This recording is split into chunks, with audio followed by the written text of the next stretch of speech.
Luís Aguiar Branco foi o quinto entrevistado do Rumos e Vidas. Nesta última entrevista do ano de 2014, falamos de arquitetura e comércio. Bem-vindos!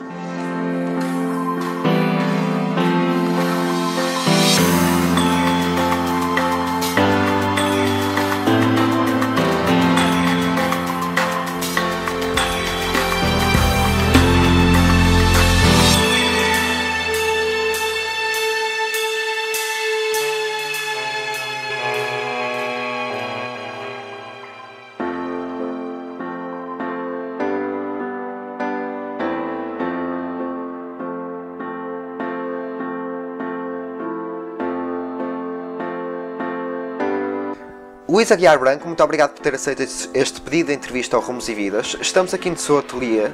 Começo por lhe perguntar se é aqui que a magia acontece. Nem sempre. Isto é uma espécie de espaço de trabalho. Muitas horas sozinho, aqui com as minhas coisas, mas a maioria dos assuntos que eu trabalho geralmente tenho que ir desenhar as coisas fora daqui, na rua, etc., nas casas, nos prédios, onde for. Ser arquiteto é uma profissão solitária, então? É um bocado solitária. É um bocado solitária porque é uma profissão muito de reflexão. Como é que se vê como arquiteto aqui na cidade do Porto? É bem recebida? A sua profissão é bem representada no Porto? Não, isso é excelente. Ou seja, o Porto tem a sorte de ter uma boa escola de arquitetura, depois apareceram outras. O facto de ter uma boa escola de arquitetura justifica que haja um conjunto de professores que também transmite esse legado às novas gerações. E por isso, em princípio, é um dos cursos que tem um aspecto de educativo consolidado, quer dizer, uma lógica consolidada, de qualidade, quer dizer, de alguma qualidade, em termos internacionais mesmo. Depois justifica o facto de existir um César Vieira, o facto de existir um Souto Moura, o facto de existir uma série de arquitetos com excelentes obras. E não é de agora, quer dizer, eu como estudo muito os arquitetos do passado, sempre houve aqui uma consistência de qualidade na arquitetura, por isso... Está satisfeito, então? Sim, eu sou um portuense e fico muito contente de viver na cidade do Porto. Na sua opinião, o que é um edifício bem conseguido? São várias vertentes. Ou seja, pode haver um edifício muito bom feito no sítio errado. Agora, um bom edifício, há um aspecto que a mim me diz muito, que é, no mínimo, tem que ser durável. A mim faz-me muita impressão quando para construir um edifício é preciso dinheiro. É preciso um cliente e é preciso dinheiro. E faz-me impressão, a mim e provavelmente a toda a gente, que passados 5 anos ou 6, de repente comecem a aparecer situações que denunciam uma má construção. Ou seja, o que se pede primeiro a um bom edifício é ter uma boa construção.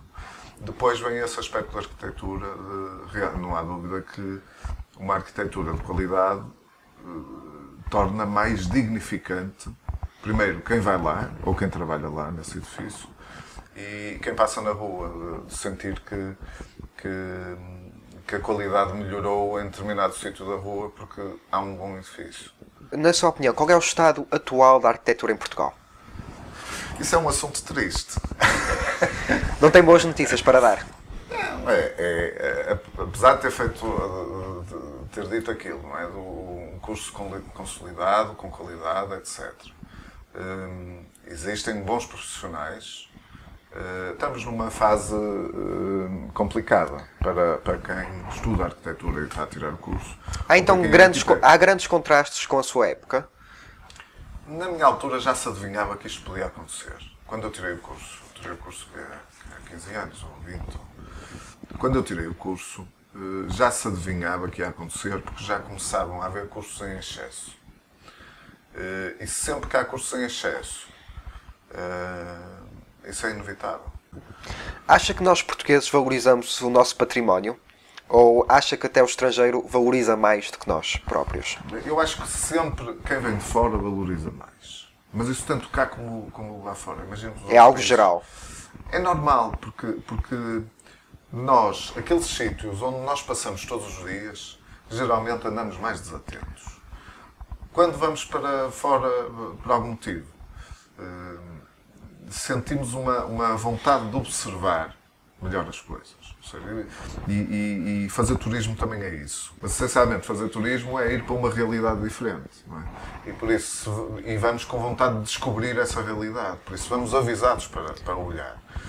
Quando estamos no sítio do costume, nós somos geralmente desatentos, quase toda a gente. Não é? E isso imagino que tanto cá como lá fora é a mesma coisa.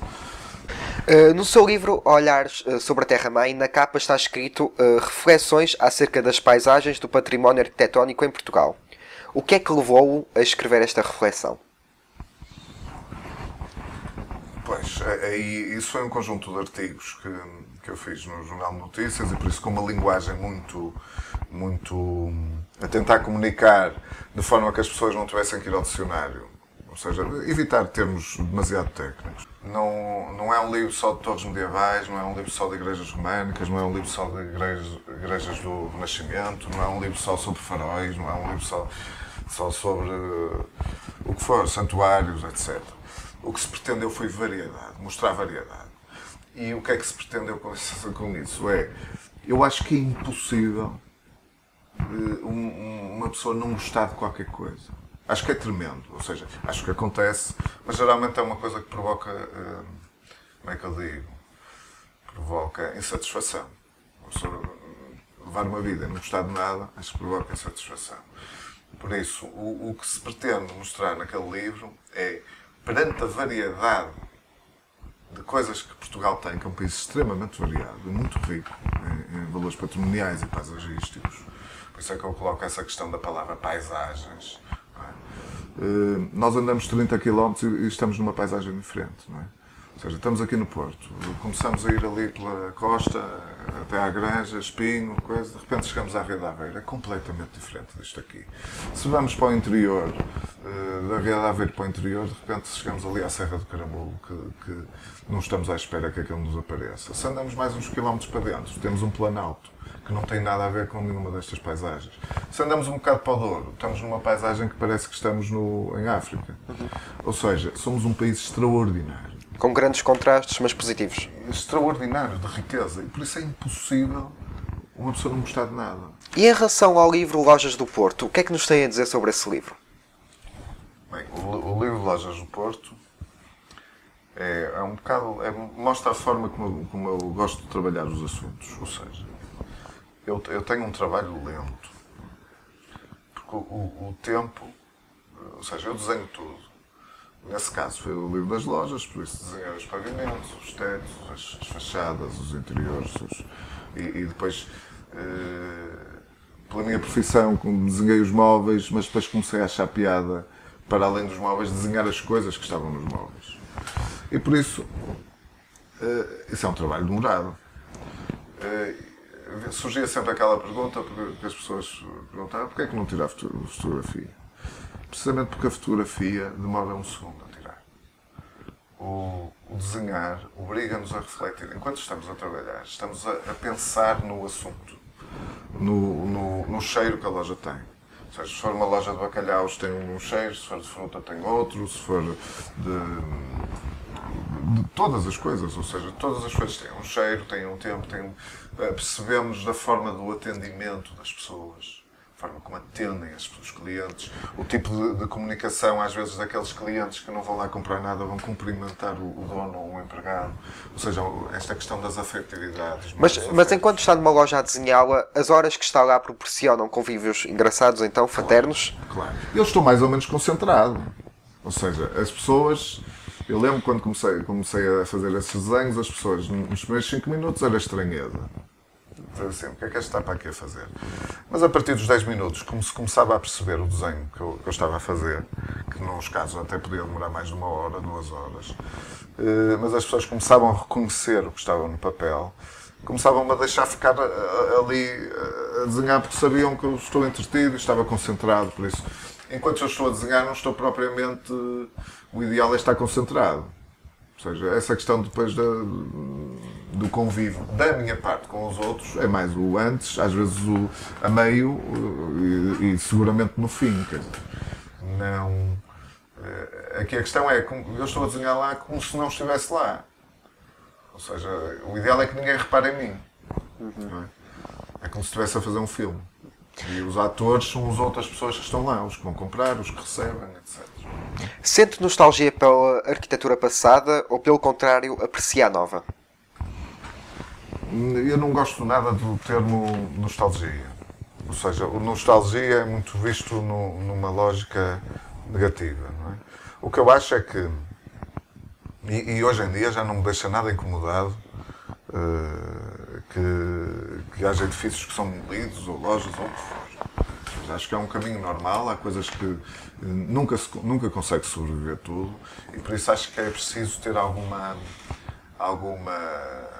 tranquilidade da forma como se olha estas coisas. A única coisa que às vezes uma pessoa claramente fica mais incomodado é quando há um determinado edifício que tem valia estética, arquitetónica, histórica, etc., o que fosse, e sentimos que os esforços das pessoas não foram suficientes para esse edifício ser mantido. Isso acontece e vai continuar a acontecer, edifícios bons serem demolidos. Não há problema nenhum, é um processo normal. Agora, o ideal é mesmo que seja demolido, que haja um registro. E lá está. E aí é que é importante o saber desenhar, o saber fotografar. E aí entra o Luís. Claro. E é mesmo o tipo de coisas que eu faço. Aliás, dou claramente um exemplo que é, eu desenhei um edifício que estava em ruínas. Se de repente aquilo for demolido, o desenho e as fotografias que eu tirei ficam mais valiosos. Por isso, fico claramente com a consciência. Eu só não fico descansado quando eu digo, isto foi demolido e eu ainda não desenhei, eu não tinha desenhado ou não tinha fotografado. Isso aí fico incomodado. Agora, quando já tenho no arquivo, não quero saber. O comércio é a imagem do local onde se integra, então? O comércio é uma atividade claramente urbana. Por isso, novamente, também tem variáveis. Há momentos de riqueza, há momentos de diversificação, há momentos em que reaparecem as lojas em que se vende tudo. Ou seja, o que eu penso do comércio é que é claramente uma atividade ligada a uma questão de funcionalidade das cidades e urbana, e que traz muito o ambiente para as cidades, obviamente. Provoca percursos de pessoas, não é? Saio de casa para ir comprar com uma coisa, depois regresso, etc. Isso é bom para as cidades, ou seja, uma cidade que tem pouco comércio geralmente está próximo de estar morta. Ou seja, o comércio é a alma de uma cidade. Disse-me que quando anda numa rua do Porto consegue saber que antes de estar o edifício Y, onde estava o edifício X. Sim. Qual é a sensação de andar numa rua portuense? É um bocado isso. Mas consegue descrever essa sensação numa palavra? Isto é como se fosse um filme. Eu vou passar, não é? Ou seja, por aí pode-se ver a diferença da riqueza de quem tem este tipo de informações, que é uma pessoa normal passa num sítio e só tem as imagens do sítio onde está a passar. Não é? Quando se conhece mais coisas, no fundo é como se fossem subposições, não é? Ou seja, eu estou a passar numa rua, hoje em dia pode estar cheia, aliás, por exemplo, eu fiz um desenho da Avenida Brasil nos anos 20. Por isso, 1920, 1925. O que é que eu quis fazer com isso? Foi precisamente 95% dos edifícios que estão lá, no desenho, já não existem hoje. Porque na Avenida Brasil, junto ao mar, deitaram os edifícios todos abaixo a partir dos anos 50, e por isso os edifícios que estão lá são de resto são I4, que são prédios feitos nos últimos 40 anos. Por isso, todos os edifícios anteriores com famílias, coisas, conhecidas e tal. Eu vi isso tudo e desenhei um desenho de 6 metros. Por aí se pode ver, ou seja, quando uma pessoa transforma, aquilo são... A Avenida Brasil tem 1 km e pouco, à volta de 1 km. E eu depois ainda fiz a investigação para a Avenida Montevideo, que era mais outro quilómetro. Por isso, estamos a falar de quilómetros. Não estamos a falar de por acaso, passei aqui, vejo um edifício que coisa e sei o outro que estava anterior. Não, sei trechos inteiros da cidade.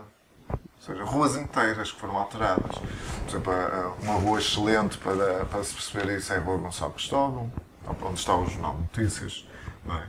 Que também tem prédios de resto são 7. Eu tenho os edifícios todos das casas que estavam lá antes, que eram uns palacetes com jardins e coisas, não sei o quê, casas boas.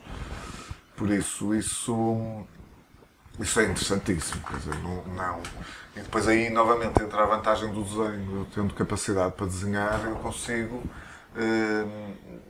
mostrar às pessoas essa comparação das coisas entre o ontem e o hoje. Não é? Como é que será a cidade de Porto daqui a uma década?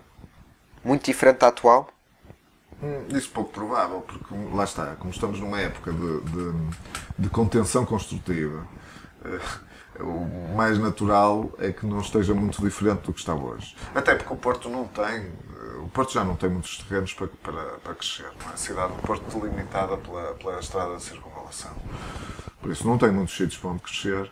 Não me parece que vá mudar muito. A arquitetura acha que ainda vai haver muita revolução na arquitetura? Ou a arquitetura é constante revolução? Está sempre a modificar-se e a adaptar-se aos tempos onde está? Isso é uma boa pergunta, porque há uma parte, eu poderia dizer que não, ou seja, na arquitetura, como nas outras artes, o que há um pegar e repegar de situações e aplicá-las em contextos diferentes, etc. Mas isto, com a entrada de questões tecnológicas e com esta ideia de que o homem vai à Lua e que vai a Marte e não sei o quê, adivinha-se que alguma coisa vai acontecer em termos de alguma mudança na questão da arquitetura. Às vezes há situações pontuais que já mostram isso, mas adivinha-se que há um futuro que vai passar por aí, não é? Agora, em relação ao outro, daquilo de edifícios mais panfletários ou menos, quer dizer, isso sempre houve. Ou seja, não só olha para o edifício da Casa da Música, não é? Sentimos que aquilo é como se fosse um panfleto publicitário, não é? Sei lá, quando se fazia uma igreja barroca também era. Ou seja, por isso, há um repegar com novas formas, que às vezes não são novas, são repegar em coisas antigas, em coisas que existem noutros sítios e colocar em determinado contexto. Já estamos na reta final da nossa entrevista. Um pensamento ou uma frase em que se inspira? Eu escrevi um texto há pouco tempo para um livro e às vezes é melhor procurar, lá está, a nossa raiz, a raiz da nossa língua, que é o latim.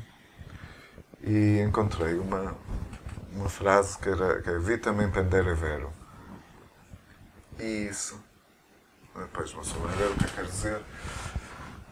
Isso é a vontade de descobrir, de descobrir coisas, de associar coisas, de investigar cada vez mais. Já vi 1000 edifícios, quero ver 2000, já vi 2000, quero ver 20.000, já vi 20.000, quero ver 200.000. Já desenhei 100.000 coisas, quero desenhar 1 milhão. E isso tem a ver precisamente com isso, que é, nós sabemos que isto não tem fim. Nunca mais acaba. Ou seja, o processo de investigação, ou qualquer estudo que nós façamos, ele não tem um princípio e não tem um fim. Por isso uma pessoa sabe que está num caminho sem fim, não é? Sem horizonte. Mas sabemos que quanto mais estudamos, mais perto estamos da verdade. Um livro.